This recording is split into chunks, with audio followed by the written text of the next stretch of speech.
Bismillahirrahmanirrahim. Rabbi shrah li sadri wa yassir li amri wahlul 'uqdatam min lisani yafqahu qawli. Assalamualaikum warahmatullahi wabarakatuh.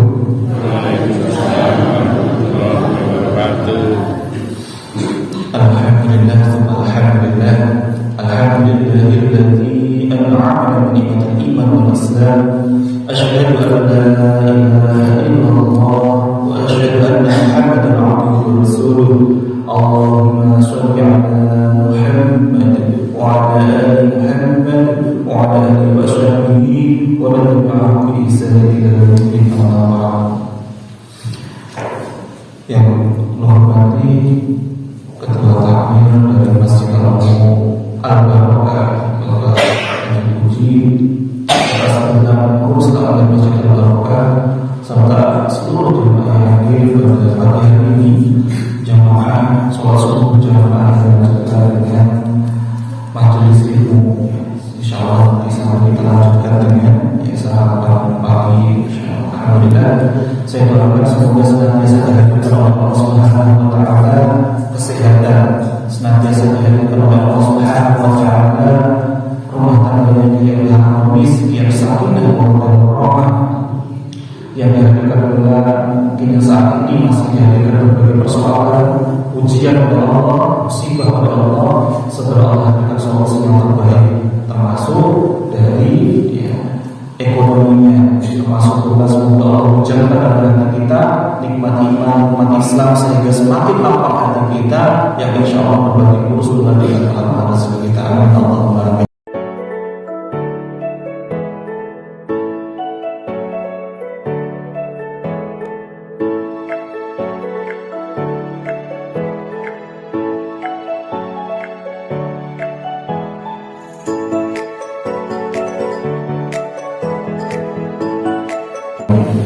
Puji syukur senantiasa kita hadirkan kepada Allah Subhanahu wa taala, karena di pagi yang indah ini Allah masih izinkan kita untuk bisa menjalankan salah satu nikmat yang Allah hadirkan, yakni kita masih bisa berkumpul di rumah Allah untuk menjalankan ibadah-ibadah kepada Allah. Sebagaimana Rasulullah SAW bersabda, tidaklah seorang muslim itu berkumpul di rumah Allah mempelajari Al-Quran dan mengajarkannya, melainkan Allah hadirkan sakinah. Jadi Allah akan turunkan kepada kita ketenangan hati, Allah akan turunkan rahmah, Allah akan berikan kepada kita kasih sayangnya, dan kemudian Allah akan senantiasa menaungi kita dengan para malaikat Allah, dan Allah senantiasa sebut-sebut di hadapan makhluk yang ada di sisinya. Maka inilah salah satu fadilah kita hadir di Masjid Al-Barakah ini. Allah hadirkan rahmatnya, hadirkan para malaikat-malaikat yang siap untuk mengaminkan hajat-hajat kita. Jadi pagi hari ini, ini Bapak Ibu, ada hajat, ada doa selama kajian ini, silakan Bapak Ibu menajatkan dalam hatinya. Insya Allah para malaikat-malaikat di rumah Allah ini akan mengaminkan doa-doa kita, dan insya Allah Allah Maha mengetahui, Allah Maha mendengar. Meskipun di batin sekalipun Allah akan ijabah. Masya Allah. Alhamdulillah.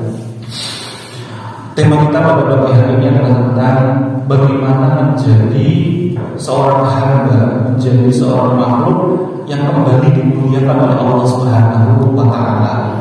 Karena sejatinya kita ini manusia itu diciptakan oleh Allah Subhanahu wa taala, fitrahnya itu hidup itu adalah harusnya mulia dan bahagia. Seperti apa itu? Kita Bapak Ibu pengen betul. Kalau kita itu pengen sesuatu dimudahkan oleh Allah, langsung diijabah. Pengen betul. Kata sudah penyakit ini nama kali ini. Pengen betul Bapak Ibu. Masya Allah. Ketika kita sudah mulai hajatkan pengen itu, Masya Allah, malaikat Allah sudah mengaminkan itu, Masya Allah. Jadi seberapa mulianya manusia itu, seberapa mulianya seorang hamba itu, kita tahu dulu dahulu dari Quran surah Al-Isra 70. A'udzu billahi minasyaitonir rajim. Bismillahirrahmanirrahim. Wa laqad karamna bani Adam wa hamalnahum fil barri wal bahri wa razaqnahum minat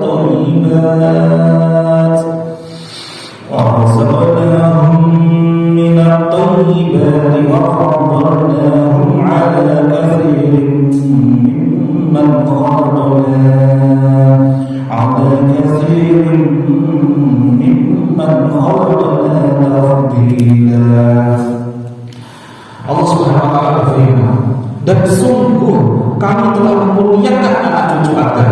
Kita Bapak Ibu, kita ini anak cucu Adam apa bukan? Jadi Allah itu memuliakan anak cucu Adam. Seberapa mulianya itu?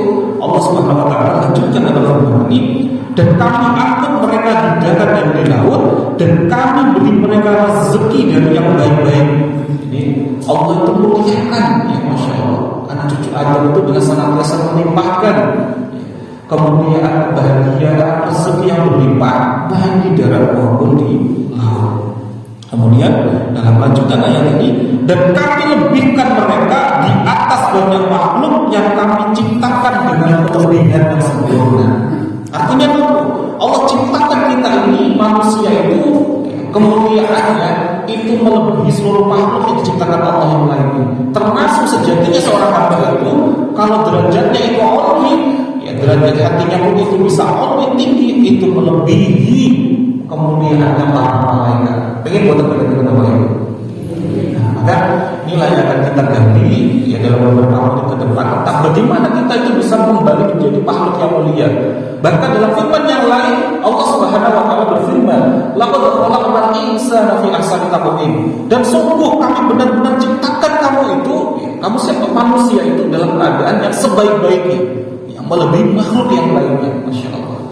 Jadi pada dasarnya Bapak Ibu, Allah itu ciptakan manusia. Manusia yang pertama kali diciptakan oleh Allah itu siapa Bapak Ibu? Nabi Adam. Allah ciptakan, maka kita tadabburi ini. Ada 3 fase seorang hamba menjalani kehidupannya. Fase yang pertama itu disebut dengan namanya fase fitrah. Fase fitrah itu ketika seorang hamba itu masih bersih dari maksiat, masih bersih dari dosa. Kita belajar kepada Nabi Adam. Ketika pertama kali diciptakan, Allah muliakan dan bahagiakan Nabi Adam alaihissalam beserta dengan istrinya. Ini ada dalam Quran surah Al-Baqarah ayat 35.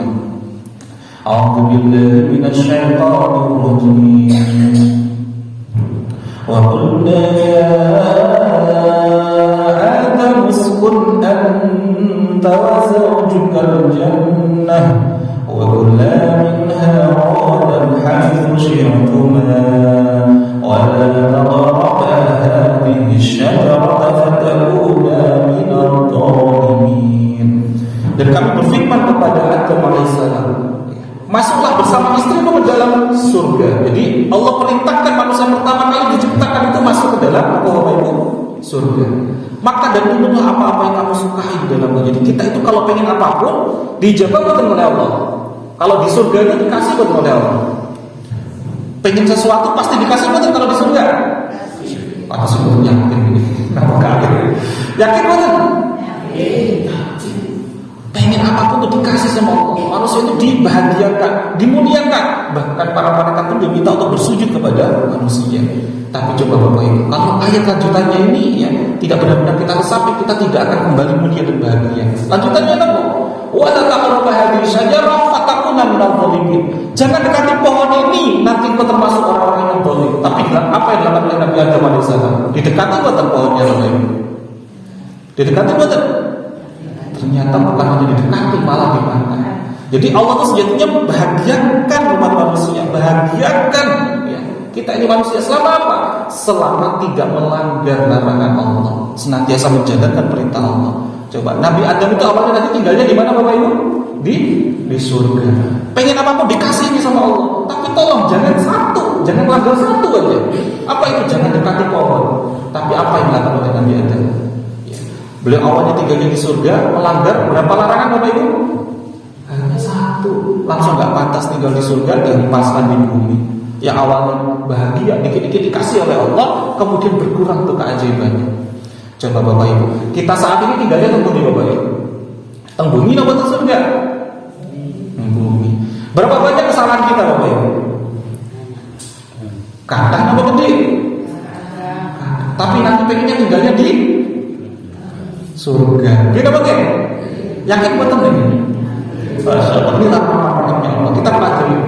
Ternyata kalau kita itu di fase 1, fase fitrah, kita pengen apapun itu selalu dikasih oleh Allah.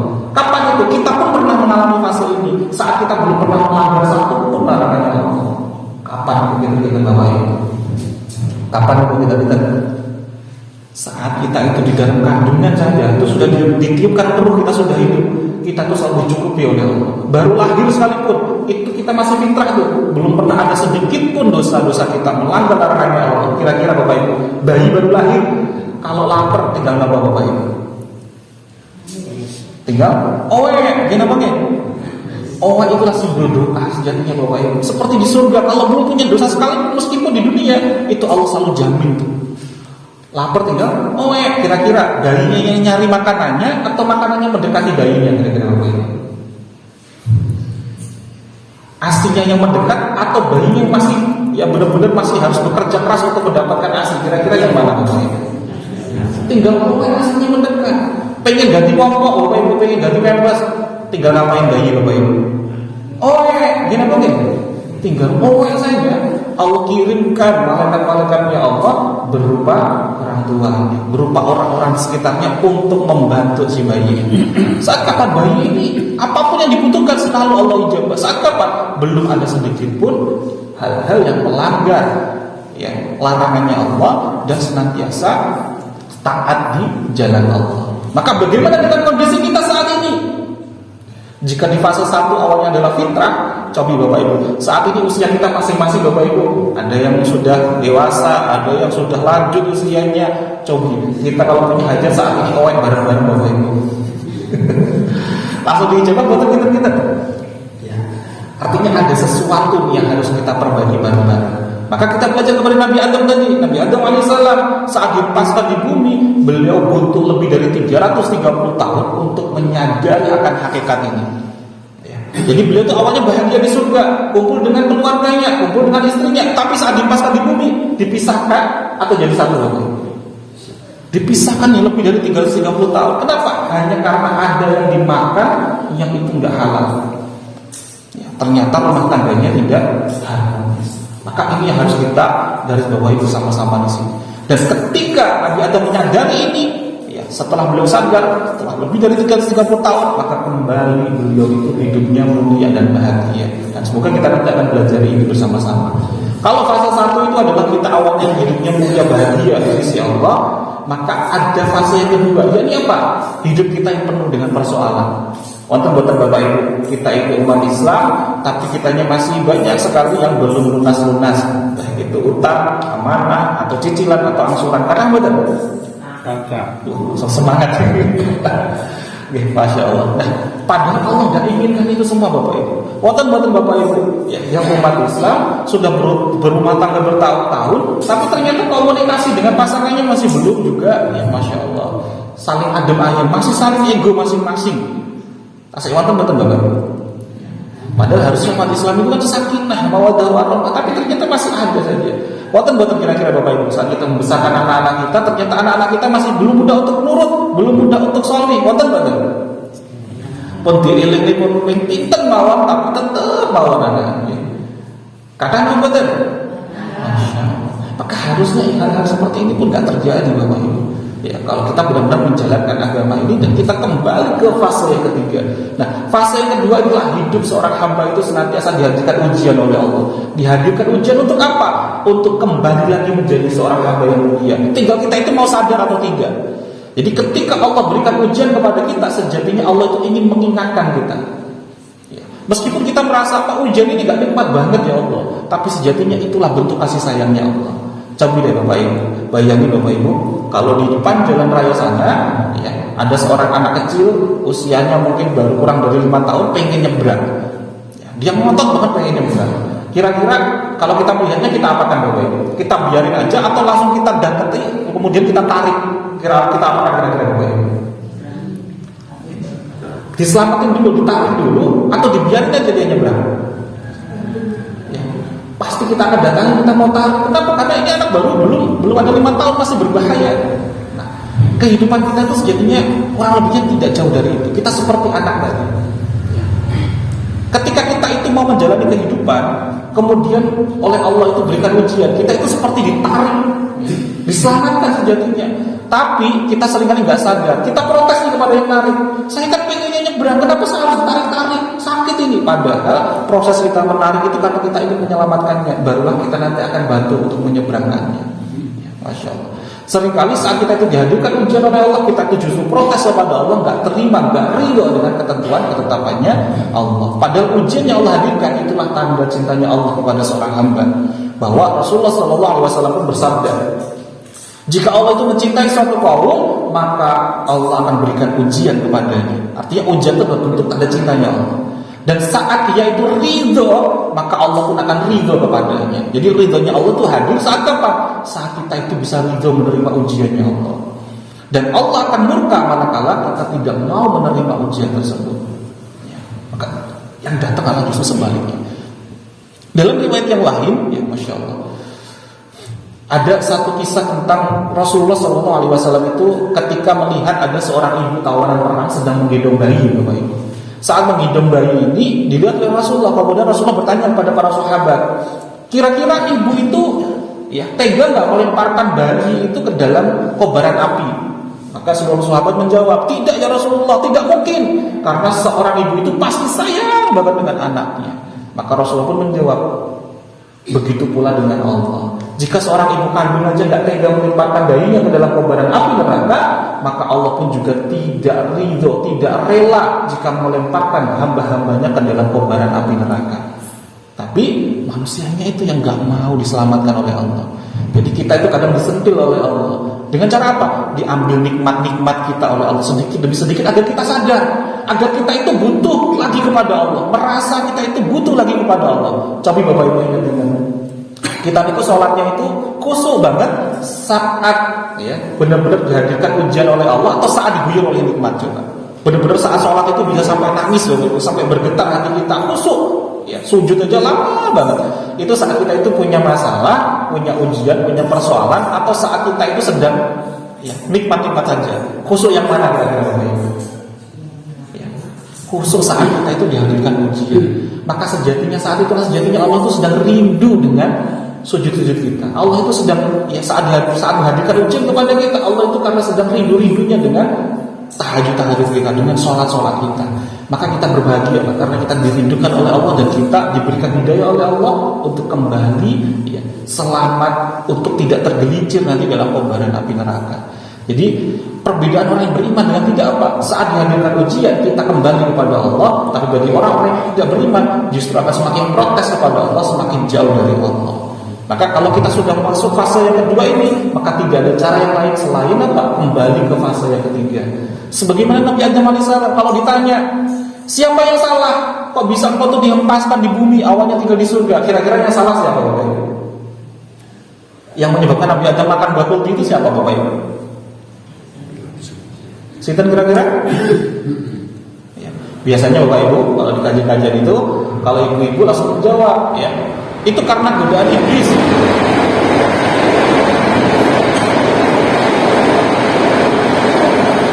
Dia apa lagi Bapak Ibu? Karena godaan iblis leres nama badan. Itu biasanya ibu jawabnya itu. Tapi kalau bapak-bapak jawabannya beda biasanya. Itu karena Siti Hawa. Karena sejatinya awalnya yang Nabi Adam itu digoda oleh iblis, gak mempan. Kemudian iblis menggoda Siti Hawa, kemudian ya mempan ke Siti Hawa, kemudian Siti Hawa membujuk Nabi Adam alaihissalam. Nah, ketika Nabi Adam itu masih ya, belum menyadari kesalahannya, belum menyadari hal-hal yang tidak baik sebelumnya, ya, masih menyalahkan iblis, keajaiban gak hadir, gak dihadirkan kemudian, gak disatukan dulu nih dengan Siti Hawa. Tapi ya di dalam Al-Quran itu disebutkan ya, Allah hujamkan kepada Nabi Adam sebuah doa untuk menyadari kesalahannya. Doa ini sangat masyhur. Ya, doanya adalah Rabbana zalamna anfusana wa illam taghfir lana wa tarhamna lanakunanna minal khasirin. Coba Bapak Ibu kita bagian pesapi doa yang pertama. Rabbana zalamna. Apakah Nabi Adam itu menyalahkan iblis tadi? Enggak Bapak Ibu. Rabbana zalamna. Ya Rabb, sesungguhnya kami yang zalim, kami yang salah. Bukan salahnya iblis ya Rabb, tapi yang salah saya. Tugas saya itu adalah selamat dari ujianmu. Tugasnya iblis adalah menggoda saya. Berarti yang salah adalah saya nggak lulus dalam ujianmu ya. Saat itulah Allah hadirkan keajaiban. Jadi kalau masih menyalahkan iblis lagi, masih ya, belum dihadirkan keajaiban. Tandanya apa Allah hadirkan keajaiban kepada Nabi Adam? Ya, di ba'da Jumat, sholat Jumat, jelang sholat Asyar, ya, jelang waktu Asyar, Nabi Adam alaihissalam dipertemukan kembali dengan Siti Hawa. Nabi Adam diangkat lagi menjadi seorang nabi. Coba kita belajar lagi kepada Nabi Yunus alaihissalam, nabi yang benar-benar ditelan oleh ikan paus. Apa yang akan oleh Nabi Yunus? Beliau sebelumnya diperintahkan oleh Allah berdakwah 70 tahun lamanya, lebih dari 70 tahun Bapak Ibu dakwah, nggak ada satupun umat yang beriman. Kemudian beliau nggak kuat sudah. Padahal diperintahkan oleh Allah untuk apa? Untuk berdakwah. Kemudian beliau tinggalkan itu umatnya, beliau naik sebuah perahu. Perahunya goyang, muatannya nggak kuat, harus ada yang dilempar ke laut. Barang-barang sudah dilemparkan, tapi masih nggak kuat lagi, masih goyang terus, ada angin yang sangat kencang. Akhirnya diundi sampai 3 kali. Orang yang harus dilemparkan ke laut adalah satu orang namanya. Siapa? Yakni Nabi Yunus alaihissalam. Akhirnya beliau, ya udah nggak usah dilemparkan, saya tak melemparkan diri saja. Akhirnya beliau lompat, dimakan ikan paus. Apa yang dilakukan oleh Nabi Yunus di dalam perut ikan Bapak Ibu? Gak nikmat Bapak Ibu. Sudah gelap di dalam perut ikan di dasar laut, Masya Allah. Gak bisa nafas juga Bapak Ibu, gak ada oksigen tuh di dalam. Ya Masya Allah. Nah inilah fase yang kedua tadi, fase yang penuh dengan persoalan. Tapi yang dilakukan oleh Nabi Yunus, beliau sadar untuk kembali ke fase yang ketiga. Apa itu? Yakni beliau kembali beristighfar kepada Allah dengan doa istighfarnya yang terkenal, yakni la ilaha illa anta subhanaka inni kuntu minadz dzalimin. Ya. Tidak menyalahkan orang yang mengundi, tidak menyalahkan umat yang enggak beriman, tapi coba ya kita resapi bait yang terakhir dari doanya. Dan ini ada dalam Al-Qur'an, Surah Al-Anbiya ayat 87. Inni kuntu minadz dzalimin. Sesungguhnya siapa yang zalim Bapak Ibu? Sesungguhnya aku, ya, yang zalim. Tugasku itu sejatinya adalah berdakwah. Ketika dia enggak beriman, ya, itu urusan dia dengan Allah. Tapi kenapa kok aku meninggalkan dakwah ini? Ya, Masya Allah. Saat menyadari itu Allah hadirkan keajaiban. Dia keluar dari perut ikan paus, kembali ajaib, dan kemudian apa yang terjadi? Seluruh umatnya ketika melihat beliau itu keluar dari ikan paus langsung beriman. Jadi imannya seluruh umatnya itu bukan karena dakwahnya 70 tahun, tapi karena beliau benar-benar kembali kepada Allah, benar-benar mendekat lagi kepada Allah, melepaskan ya kesalahan-kesalahan sebelumnya. Ya, Masya Allah. Maka jika saat ini kok kita sedang diuji-ujinya oleh Allah, mungkin ada yang saat ini ujiannya oleh Allah berupa apa?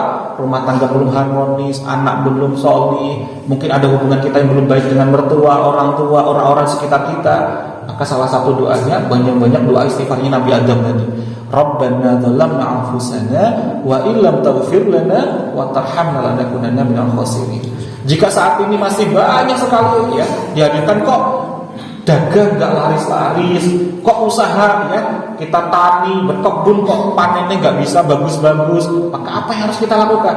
Banyak-banyakin doa Nabi Yunus alaihissalam, la ilaha illa anta subhanaka inni kuntu minadz dzalimin. Jadi saat kita itu kok dihadirkan berbagai ujian persoalan, seakan-akan hidup kita itu gelap, gak ada jalan terang, sebagaimana Nabi Yunus tadi dalam perut ikan, maka Allah akan berikan titik cahaya terang. Allah akan selamatkan kita dengan menyadari kesalahan kita, terus kita beristighfar, la ilaha illa anta subhanaka inni kuntu minadz dzalimin. Ini para nabi-nabi terdahulu. Bagaimana dengan Rasulullah?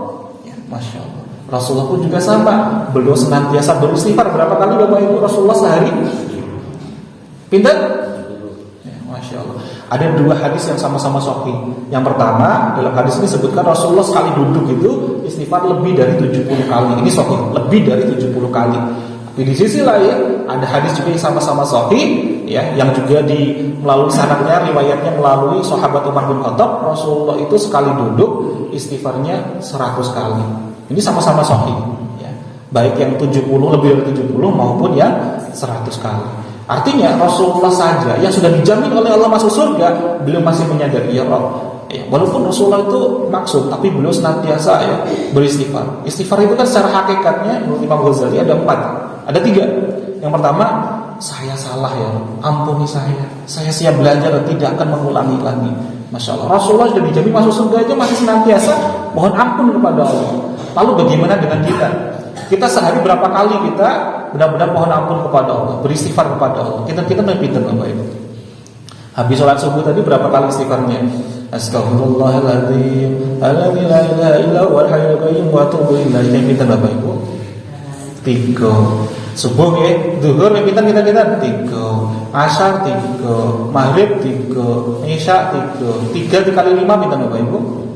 15. Rasulullah saja menjadi panutan kita yang benar-benar dijamin masuk surga itu 100 kali, lebih dari 70 kali. Nah kita umat biasa yang lebih butuh lagi untuk senantiasa selamat ke dalam surga, maka harusnya kita pintar kira-kira Bapak Ibu. Ya, Masya Allah, ini menjadikan jawabannya ada di hati kita masing-masing. Yuk kita senantiasa kembali untuk terus memperbaiki ini. Ada satu riwayat juga ya, dari Hasan Al-Basri, Syekh Hasan Al-Basri. Beliau itu seorang masyayikh yang sangat masyhur, hidup ya kurang lebihnya tahun 64 Hijriah. Jadi setelah masa tabi'in. Ini seorang syekh yang Masya Allah ya, masyhurnya luar biasa.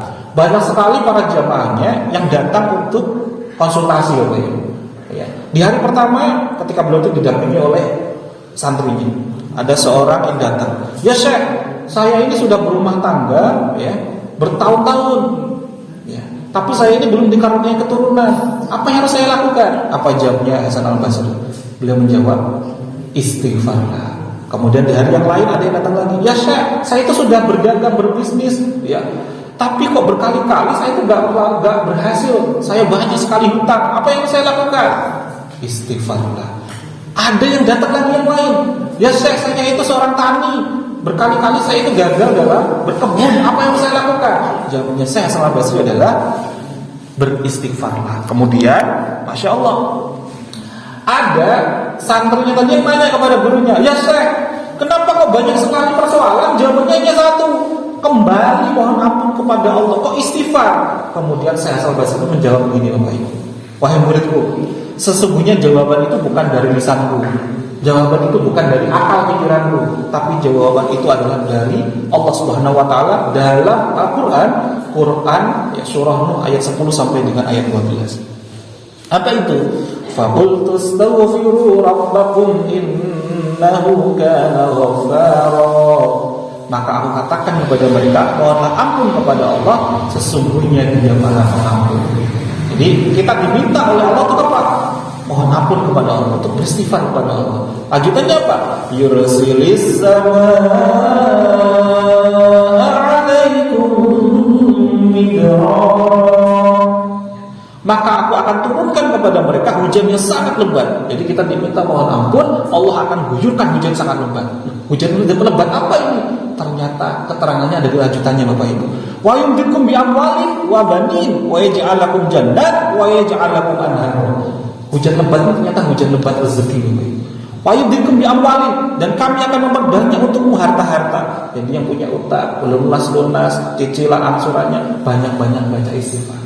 Wabanin, dan kami akan memperbanyak untuk keturunan-keturunan. Jadi kalau kita diingin dihadirkan keturunan yang soleh-solehah sekalipun, bagi itu masuk yang belum dihadirkan keturunan, salah satu kuncinya ini Bapak Ibu. Jadi apa? Banyak-banyak kita baca apa? Istighfar. Wa ja'alakum jannat wa ja'alakum anhar. Dan kami akan memperbanyak untuk kebun-kebun yang di dalamnya sudah diairi oleh sungai-sungai. Artinya apa? Kita nggak perlu nyiram, Allah langsung secara otomatis sudah apa? Menjamin kesuburannya. Masya Allah. Inilah fadilah kita untuk kembali ke fase pribadi yang mulia dan bahagia. Ya. Apa itu? Yakni senantiasa dimuliakan oleh Allah, lebih mulianya para makhluk yang lainnya, dan dibahagiakan oleh Allah. Pengen apapun senantiasa diijabah oleh Allah.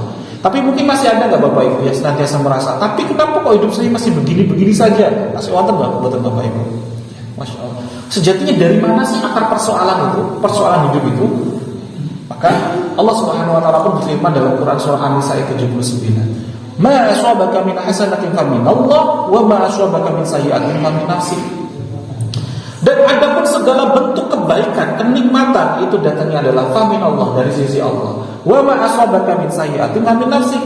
Dan adapun segala bentuk sayyi'atin itu musibah, ujian, utang enggak lunas, piutang enggak dibayar-bayar, anak belum nurut, belum sholih, ya.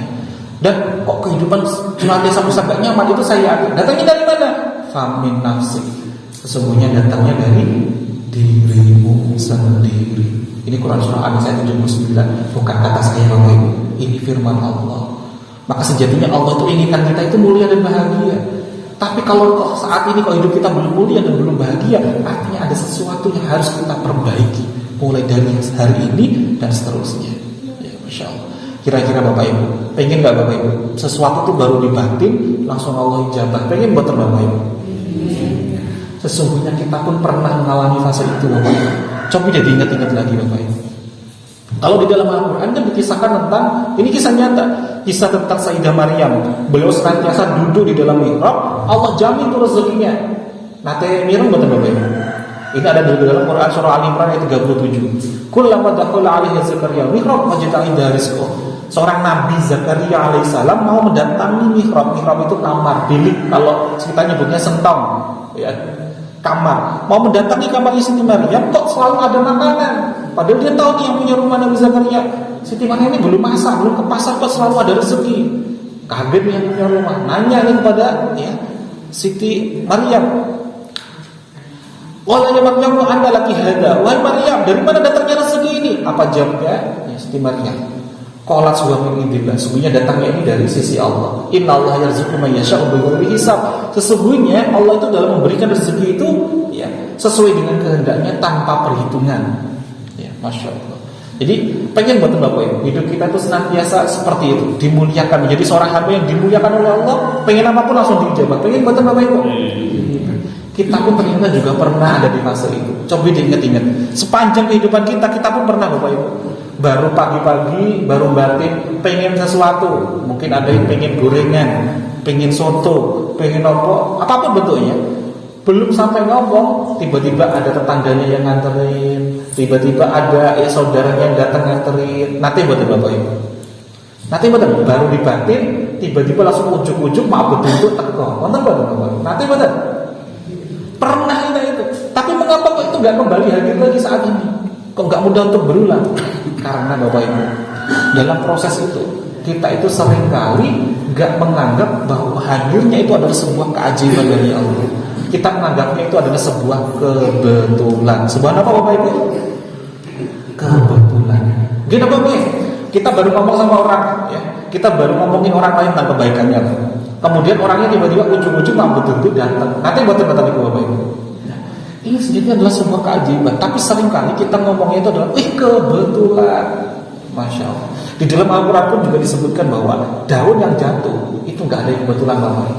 Daun yang jatuh saja itu sesuai ketentuan ketetapannya Allah. Maka datangnya gorengan tadi, datangnya kopi tadi, datangnya soto tadi, datangnya orang yang baru kita omongin, itu juga bagian dari apa? Ketentuan ketetapannya Allah. Artinya saat kita baru batin, baru diangan-angan, ya Allah, saya pengen banget sarapan soto. Oh, saya itu pengen banget itu ya. Tiba-tiba Allah ya, yang maha mengetahui, Allah yang maha mendengar, langsung ijabah, kirimkan malaikat-malaikat Allah di sekitar kita, dipaksa untuk mengantarkan itu rezekinya datang kepada kita. Artinya itu bukan kebetulan, tapi itu memang benar-benar keajaiban dari Allah. Saat kita itu dikit-dikit kalau ya merasakan Masya Allah itu adalah keajaiban dari Allah, kita akan mudah bersyukur. Alhamdulillah, Allah itu maha baik. Alhamdulillah, ini ajaib. Padahal dalam ayat yang lain pun Allah senantiasa tekankan ini, sebuah ayat yang sangat masyhur. La in syakartum la azidan. Jadi kalau dikit-dikit kita mudah bersyukur, Allah terus lagi itu hadirkan lagi, Allah hadirkan lagi. Tapi kalau ya Allah sudah tolong kita, Allah sudah hadirkan untuk ijabahnya doa-doa kita masih kebetulan. Kok kebetulan kita tidak melibatkan ada andilnya Allah dalam proses menghantarkan itu. Lalu dari mana kita itu bersyukur? Kalau dari hal yang kecil saja kita itu gak bisa bersyukur atas nikmat Allah, maka ya, Allah tidak akan menghadirkan nikmat-nikmat yang besar. Maka kalau kita ingin senantiasa kembali mulia, kembali dibahagiakan oleh Allah, yuk kita kembali untuk tazkiyatun nafs, kembali untuk hadap kepada Allah agar kita dibersihkan dari dosa-dosa kita, agar kita pun ya Masya Allah senantiasa dihadirkan ridhonya Allah Subhanahu Wa Taala. Kira-kira Bapak Ibu pengen buat segala sesuatu itu dihadirkan ridhonya Allah, pengen buat Bapak Ibu? Kita kan seringkali pengen banget mengharap ridhonya Allah sampai benar-benar tuh berdoa, ya Allah ridhoi saya, ya Allah ridhoi saya. Padahal Bapak Ibu, kunci hadirnya ridho Allah itu malah justru dimulai dari diri kita, bukan dari Allah. Coba Bapak Ibu, ini ada dalam Quran surah Al-Fajr mulai dari ayat 27 sampai akhir ya. Allah Subhanahu wa taala berfirman, ya ayyuhalladzina ya Masya Allah, ya ayyatuhan nafsul mutmainnah, wahai jiwa-jiwa yang tenang, irji'i ila rabbiki radiyatan mardiyah, kembalilah kepada jalan Rabb dengan radiyatan mardiyah. Ini kata kuncinya Bapak Ibu. Apa itu radiyatan mardiyah? Hati yang penuh ridho, maka Allah akan meridhoi kita. Jadi bukan mardiyatan radiyah, tapi saat kita benar-benar bisa ridho saat ini, detik ini, apa-apa yang Allah hadirkan kepada kita, maka Allah akan meridhoi kita. Kalau Allah sudah meridhoi kita, apa yang terjadi dalam hidup kita? Allah akan berfirman, fad'uni fi ibadi, ya, maka masuklah ke dalam barisan hamba-hamba. Siapa ini? Barisan hamba-hamba yang disayang oleh Allah. Kemudian lanjutan ini, ayat yang terakhir, wadkhuli jannati. Masya Allah. Ayat ini apa? Allah langsung yang meminta kita, masuklah ke dalam surga. Bukan lagi kita yang masih meminta, ya Allah tolong saya nanti selamatkan saya, masukkan ke dalam surga. Tapi Allah langsung yang meminta, masuklah ke dalam surgaku. Kepada siapa? Orang-orang yang radiyatan mardiyah. Diawali dari apa? Kita ridho dulu, baru Allah akan meridhoi kita. Jadi radiyatan mardiyah. Ya, saat kita sudah mulai bisa ya ikhlas, bersyukur, ridho atas ketentuan ketetapan Allah saat ini, detik ini, hari ini, maka Allah akan bukakan keridhoannya. Bahkan di dalam kitab Ihya Ulumuddin, ulama yang sangat besar, masyhur sekali, Imam Ghazali mengatakan, satu saja kita itu protes sama Allah, ngeluh, protes, gak terima atas apa yang Allah hadirkan kepada kita, 1000 pintu rahmat, 1000 pintu pertolongan akan tertutup. Coba bayangin Bapak. Kalau satu saja ngeluh, 1000 pintu pertolongan ditutup. Sudah berapa banyak pintu yang sudah kita tutup sepanjang hidup ini? Mengapa? Ternyata Imam Ghazali menjelaskan bahwa ketika kita protes kepada Allah satu saja, itu sama halnya kita nggak beriman kepada Allah. Kan ada rukun iman ya, yang disebutkan dengan kita harus beriman dengan qada qadarnya Allah, ketentuan ketetapannya Allah. Kalau kita sudah nggak beriman dengan ini, ketentuan ketetapannya Allah, artinya kita juga nggak beriman, nggak memenuhi kaidah kita itu rukun iman. Artinya pintu-pintu keberkahan akan tertutup. Padahal pertolongan Allah bagi umat Islam itu ada 3 tingkatan, Bapak Ibu. Tingkatan yang pertama itu tingkatan para nabi dan rasul, namanya adalah mukjizat. Itu hanya untuk nabi dan rasul yang terpilih. Yang kedua namanya karomah. Karomah itu adalah tingkatannya untuk para wali-wali Allah. Jadi pertolongannya luar biasa. Kita pernah dengar kalau di Indonesia itu wali songo. Kalau di Al-Quran itu ya kisahnya Siti Maryam tadi pengen apapun diijabah. Ada lagi kisahnya ya, staf keuangannya Nabi Sulaiman alaihissalam bisa memindahkan kerajaannya Ratu Bilqis dari negeri Sabah dari negeri Sabah itu pada saat ini di Yaman, pindah ke Palestina. Kerajaannya Nabi Sulaiman itu kalau saat ini di Palestina. Ya. Bahkan mengalahkan Jinifrit. Ini Quran Surat An-Naml ayat 38, 39, 40. Jadi ketika Nabi Sulaiman itu mengadakan sayembara, wahai umatku, siapa yang bisa memindahkan kerajaan Ratu Bilqis? Jinifrit angkat tangan, Bapak Ibu. Saya bisa memindahkan sebelum engkau itu berdiri dari singgasana. Tapi oleh Nabi Sulaiman tidak diiyakan. Kemudian ada seorang manusia yang memiliki ilmu dari Alkitab. Jadi, qala alladzi 'indahu ilmu minal kitab. Berkatalah seorang yang memiliki ilmu dari Alkitab, sungguh ya Rasul, saya bisa memindahkan kerajaan tersebut sebelum engkau mengedipkan mata. Manusia, Bapak Ibu, mengalahkan raja jin. Masya Allah. Ini disebut namanya karomah. Jadi level tingkatannya mukjizat, karomah, dan yang ketiga itu namanya adalah ma'unah. Ma'unah ini jatahnya untuk kita-kita. Apa itu ma'unah? Ini ada pula dijelaskan pula oleh Syekh Ibnu Athaillah As-Sakandari dalam kitab Al-Hikam. Ma'unah itu adalah pertolongan-pertolongan Allah yang luar biasa yang hanya diberikan kepada orang-orang yang beriman dan beramal solih. Jadi syaratnya apa? Iman dulu. Padahal tadi kalau kita protes saja mengeluh sama Allah, sama halnya kita bukan hamba-hamba yang beriman kepada Allah. Maka ya naudzubillah summa naudzubillah. Semoga kita diselamatkan dari hal-hal yang tidak baik tersebut, dan semoga kita senantiasa dihadirkan ya oleh Allah Subhanahu wa taala termasuk hamba-hamba yang senantiasa kembali bersimpuh kepada Allah, kembali dibersihkan oleh Allah. Meskipun proses kita itu dibersihkan oleh Allah itu kayak di laundry, Bapak Ibu, kayak disikat. Contoh Bapak Ibu, kalau baju kita itu ada noda, kalau nodanya itu yang ringan-ringan, ya tentu tinggal dikucek aja bersih. Tapi kalau nodanya itu pekat banget Bapak Ibu, kira-kira kalau nyikatnya butuh sekali 2 kali atau lebih Bapak Ibu? Nah, diri kita itu sejatinya sama, mirip seperti baju tadi. Jadi ketika kita itu awalnya bersih, kemudian kita itu berbuat hal-hal yang mungkin berkaitan dengan langsung hubungan sama Allah. Yang kedua berkaitan dengan sesama makhluknya Allah. Kita itu ya mungkin kita menjadikan ada sakit hatinya orang-orang di sekitar kita, dari akhlak kita, lisan kita. Itu kita kayak baju tadi kita bikin noda. Dan Allah inginkan kita itu kembali bersih, syarat untuk masuk kembali kepada surga. Maka Allah sikat kita. Pas disikat itu rasanya kita mungkin gak nikmat saat dihadirkan ujian. Tapi itu satu-satunya jalan untuk kita bisa ridho proses disikat itu agar bersih. Kalau kita mau disikat, mau dicuci, kita gak mau, kira-kira bakalan bersih buat Bapak Ibu? Enggak. Maka Rasulullah SAW juga berfirman, tidaklah seorang muslim itu ditimpa suatu musibah, ditimpa suatu kesedihan, kegundahan, penyakit, bahkan duri yang menusuk di kulitnya, melainkan Allah akan bersihkan dia dari dosa-dosanya. Inilah proses disebut dengan proses tazkiyatun nafs, proses detox. Kita laundry oleh Allah, dicuci oleh Allah.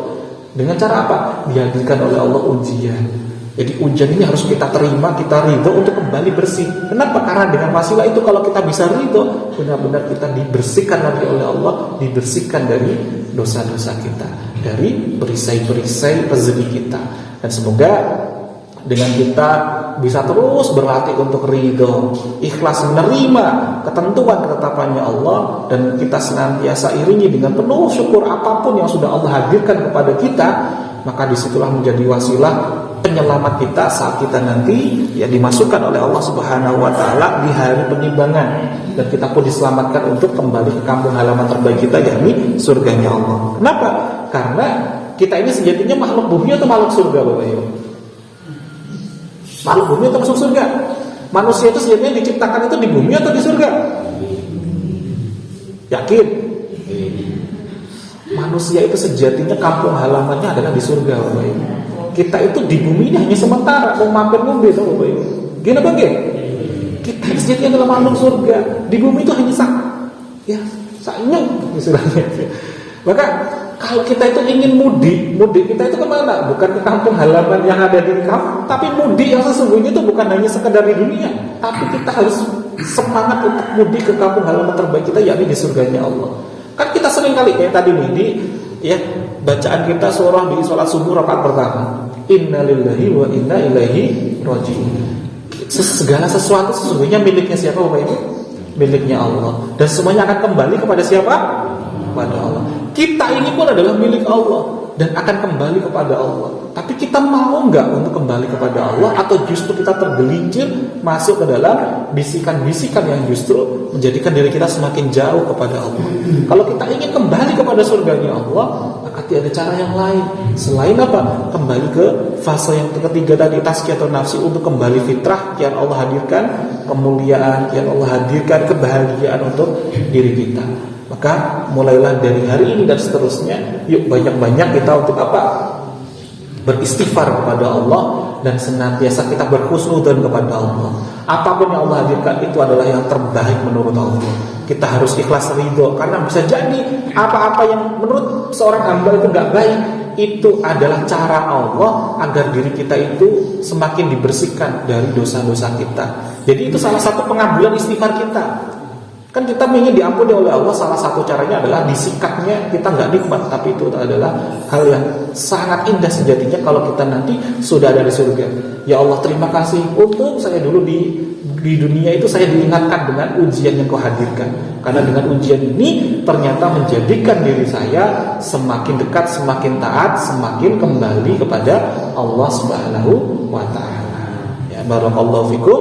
Semoga yang sedikit ini bisa memberikan hikmah, bisa memberikan kemudahan, kelancaran untuk diri kita.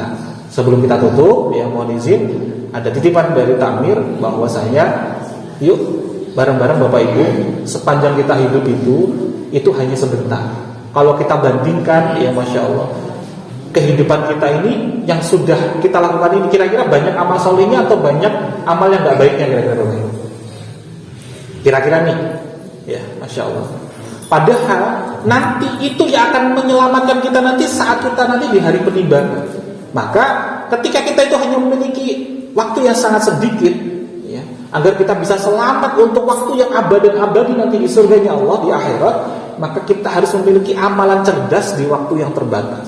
Karena hidup itu kita nggak pernah tahu, Bapak Ibu. Hidup kita itu masih sisa berapa lama lagi. Karena hidup itu berdasarkan waktu cabut, bukan berdasarkan nomor urut. Maksudnya gitu. Kalau berdasarkan nomor urut, pasti yang tua yang dulu. Tapi kalau berdasarkan waktu cabut, maka bisa kapan saja kita nggak pernah tahu. Maka ketika kita tahu seperti itu, yuk bagi seorang hamba yang beriman dan cerdas selalu melakukan amalan-amalan cerdas di waktu yang terbatas. Jadi kita banyak-banyak amalan, yang amalan ini kalau kita lakukannya sama nih, sedikit tapi pahalanya bisa berlipat-lipat. Ya, pahalanya bisa berlipat-lipat. Amalannya sedikit tapi pahalanya bisa berlipat-lipat. Contoh, sama-sama sholat subuh, sama-sama 2 rakaat, gerakannya sami buatan Bapak Ibu. Tapi dilakukan di rumah sama di masjid, pahalanya benten apa sama? Benten. Ini salah satunya. Yuk kita makmurkan masjid dengan apa? Senantiasa berjamaah di masjid. Bukan hanya sholatnya loh Bapak Ibu, jalan kakinya saja dari rumah ke masjid itu sudah dihitung oleh Allah pahala. Setiap langkahnya itu dihitung oleh Allah pahala. Masya Allah. Dan lagi kalau kita saat sholat jamaah itu barengan sama aminnya imam dan aminnya para malaikat yang juga ikut sholat mengaminkan, Masya Allah.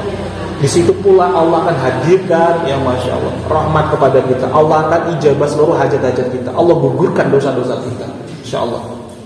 Salah satunya lagi adalah sebentar lagi Bapak Ibu, ini adalah waktu isyraq, waktu syuruk. Nah ini, ya Masya Allah, ini perlu kita benar-benar mulai latih. Ya.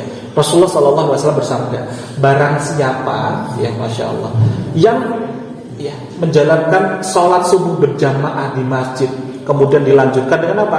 Duduk di masjid, baik itu berzikir atau seperti ini. Majelis ini termasuk dihitung juga berzikir sampai di waktu matahari terbit.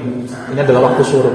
Kemudian dia sholat 2 rakaat, maka dia akan mendapatkan pahala laksana ia sedang haji dan umroh. Kemudian Rasulullah pun lanjutkan, sempurna sampai 3 kali. Ini di dalam hadis riwayat Tirmidzi sahih Bapak Ibu. Masya Allah. Kalau kita pengen haji itu antrinya berapa tahun Bapak Ibu? Untuk Klaten kita tahu? Masya Allah. Ya, sudah puluhan tahun kita pergi Bapak Ibu. Maka kita pun juga bisa mendapatkan pahala yang sama. Dengan cara apa? Kita sholat isyraq, sholat syuruk. Ya, kalau di sini di Klaten, kalau tadi saya cek, kurang lebihnya jam 5.43. Jam 5.43 itu sudah waktu isyraq. Jadi sebelum sholat duha, Bapak Ibu bisa menjalankan sholat isyraq di masjid. Syaratnya apa tadi sholat syuruk itu? Diawali dengan sholat subuhnya berjamaah, duduk di masjid sampai menunggu tiba waktu matahari terbit sholat isyraq. Dan ini pas banget nih. Diawali dengan kita majelis sebelum syuruk, kemudian nanti ya kita bisa sholat 2 rakaat dulu atau ya, kalau belum 5.43 belum matahari terbit ya boleh sarapan dulu boleh ya. Sarapan dulu boleh baru nanti ya. Karena kita masih di masjid nih, baru berikutnya kita lanjutkan sholat isyraq. Masya Allah. Semoga sholat isyraq ini menjadikan salah satu wasilah pula menjadi amalan cerdas di waktu yang terbatas. Kenapa? Karena pahalanya berlipat-lipat. Laksana pahala seorang yang melakukan ibadah haji dan umroh. Masya Allah. Jadi kita itu bisa Bapak Ibu setiap hari itu berhaji dan umroh. Dengan cara apa? Tadi sholat sunnah apa? Isyraq. Nah, sholat sunnah syuruk atau isyraq ini ya nyatanya seperti sholat sunnah biasa Bapak Ibu, menjalankannya seperti sholat sunnah biasa ya, 2 rakaat ya, Fatihah di rakaat pertama, kemudian surah pendek biasa ya masing-masing. Kalau niatannya ya sama, baik yang dilatih ataupun yang biasanya dibatin sama. Ya, kalau bahasa Arabnya ya usolli sunnatal isyraqi ya lillahi ta'ala. Jadi saya niat sholat sunnah isyraq karena Allah Ta'ala. Kalau dibatin bahasa Jawi ya sampai niatin sun ya sholat sunnah syuruk, sholat sunnah isyraq lillahi ta'ala atau mawon sampai dibatin ya sakit ya.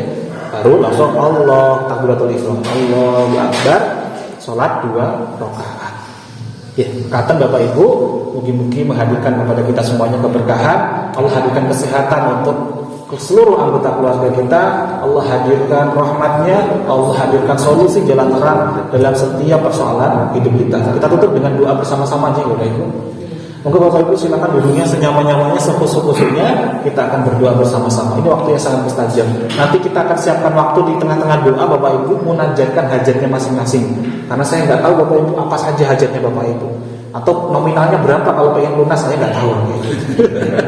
Nanti sebutkan masing-masing ya. Kita berikan waktu di tengah-tengah doa, kita aminkan bersama-sama. Inilah istimewanya kita berjamaah. Kalau kita saling mengaminkan satu sama lain, itu lebih mustajab dan juga diiringi oleh aminnya para malaikat di rumah-rumah Allah ini. Kalau kita mungkin masih punya dosa, kullu bani Adam khata'un, semua anak Adam itu pasti punya salah. Tapi kalau malaikat turut mengaminkan kita, malaikat itu gak punya dosa, maka dia mustajab Bapak Ibu doa kita. Ya Masya Allah. Mari bersama-sama kita berdoa. Allahumma sholli ala Muhammad wa ala ali Muhammad walhamdulillahi rabbil alamin. Hamdan na'imin, hamdan syakirin, hamdan yuwafi ni'mahu wa yukafi'u mazidah. Ya Rabbana kama yanbaghi li jalali wajhikal karim wa 'azimi sultanik. Allahumma a'inna ala dzikrika wa syukrika wa husni ibadatik. Allahumma lakal hamdu wa ilaikal mustaka wa antal musta'an wa la hawla wa la quwwata illa billahil 'aliyyil 'azim. Allahumma innaka ta'lamu sirrina wa 'alaniyatina faqbal ma'dhiratina. Allahumma yassir lana wa la tu'assir. Allahumma ighfir lana dhunubana wa liwalidina warhamhum kama rabbayana shighara. Rabbana hab lana minas shalihin. Rabbana hab lana min azwajina wa dhurriyyatina qurrata a'yun waj'alna lil muttaqina imama. Rabbana ighfir lana warhamna wajburna warfa'na warzuqna wahdina wa'afina wa'fu 'anna. Allahumma ighfir lana, Allahumma ighfir lana, Allahumma ighfir lana. Ya Allah ya Rabb, bersihkanlah kami dari seluruh dosa-dosa kami ya Rabb.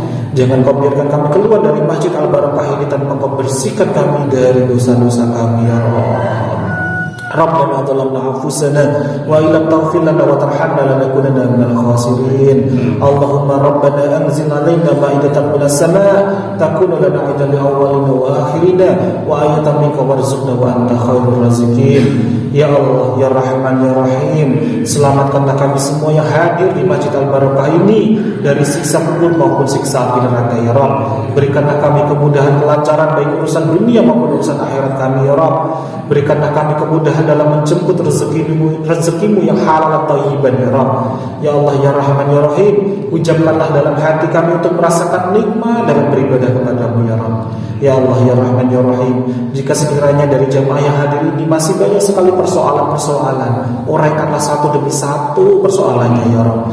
Mungkin ada yang saat ini hubungannya belum baik dengan orang tuanya, dengan pasangannya, dengan anak-anaknya.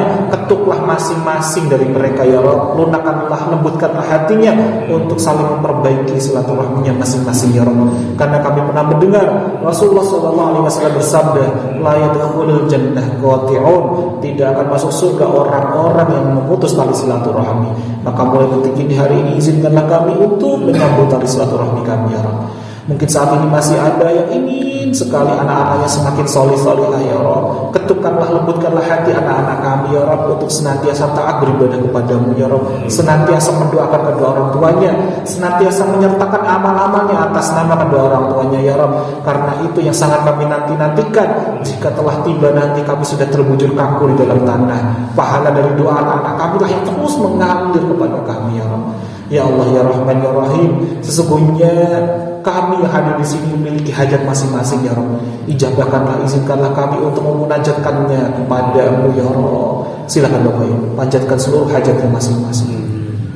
Silakan panjatkan dalam hatinya masing-masing seluruh hajatnya Bapak Ibu, sebutkan satu persatu. Amin ya mujibas sairi. Ya Allah ya Rahman ya Rahim, ijabahkanlah seluruh hajat yang saat ini dimunajatkan oleh jamaah yang hadir di Masjid Al-Barakah ini ya Rabb. Mungkin ada yang ingin dilunaskan hutangnya, lunaskanlah ya Rabb. Mungkin ada yang ingin dilunaskan amanahnya, angsurannya, lunaskanlah ya Rabb. Mungkin ada yang ingin naik haji, ijabahkanlah ya Rabb. Mungkin ada yang ingin membahagiakan kedua orang tuanya, mudahkanlah ya Rabb. Mungkin ada yang ingin dikaruniai keturunan, hadirkanlah keturunan yang terbaik. Mungkin ada yang saat ini hadir ingin dimudahkan, dilancarkan dalam sekolahnya, pendidikannya, pendidik anak-anaknya, kabulkanlah ya Rabb dengan caramu yang terbaik ya Rabb. Mungkin saat ini masih ada berbagai persoalan yang belum bisa kami sebutkan satu persatu.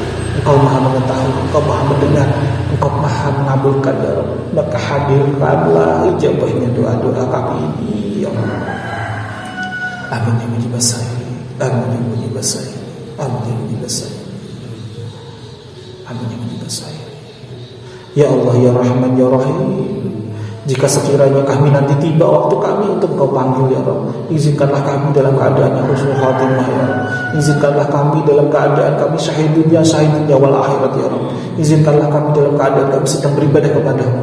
Izinkanlah kami dalam keadaan kami sedang bersujud dalam solat-solat kami kepadamu ya Rabb. Izinkanlah saat Kau kirimkan malaikat pencabut kepada kami, izinkanlah kami nanti dalam keadaan bisa mengucapkan kalimat tauhid ya Rabb, kalimat miftahul jannah, kalimat kunci surga, kalimat la ilaha illallah, la ilaha illallah, la ilaha illallah. Sallallahu ala Muhammadin nabil ummi wa ala alihi washabihi wa barik wa sallam. Alhamdulillahi rabbil alamin. Lahul Fatihah.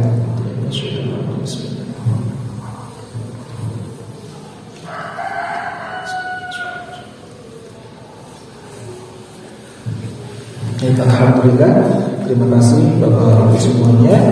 Jika ada suatu hal yang belum tepat mungkin dari awal dan akhir, mohon ridhonya, mohon maaf yang sebesar-besarnya. Bila taufik wal hidayah, wa ridho wal inayah. Kami tutup. Wassalamualaikum warahmatullahi wabarakatuh. Bismillahirrahmanirrahim. Assalamualaikum warahmatullahi wabarakatuh. Alhamdulillah, senang sekali bisa bertemu dengan teman-teman semua. Perkenalkan, nama saya Nasrullah. Saya adalah penulis buku Rahasia Magnet Rezeki, yang alhamdulillah buku ini menjadi mega bestseller di Indonesia.